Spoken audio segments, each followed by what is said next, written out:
এটা আমাদের দ্বিতীয় site scene point, Chamundeshwari temple. এই রাস্তা দিয়ে আপনাকে সোজা এগিয়ে যেতে হবে। এটা হচ্ছে টেম্পলের গেটটা। ওই সময় বেশ ফাঁকাই ছিল, কারণ অফ সিজন। অনেকটা জায়গা নিয়ে এই টেম্পলটা তৈরি। সেই সময় গেট যদিও বন্ধ ছিল, আমরা আশপাশটা এমনি হেঁটেই দেখি। কাঠের তৈরি, সূক্ষ্ম কারুকার্যে এই টেম্পল তৈরি। তার থেকে আরেকটু এগিয়ে গেলে আপনি চিৎকুল ফোর্টও দেখতে পাবেন।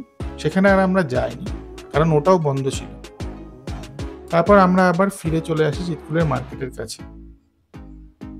এটা হচ্ছে চিৎকুল মার্কেট। এখানে অনেক হোমস্টে আর হোটেল আপনারা পেয়ে যাবেন। আমরা এই মার্কেটের থেকে 1 কিলোমিটার আরো এগিয়ে ছিলাম, তাই জন্য ওখানে একটাই আপনারা দেখতে পাচ্ছেন আমাদের হোমস্টেটাই রয়েছে। এটা হচ্ছে প্রপার চিৎকুল মার্কেট। খুব বেশি দোকান নেই, অল্প কিছু রয়েছে। এখান থেকেই আমরা চিপস, জলের বোতল এগুলো কিনে নিয়েছিলাম।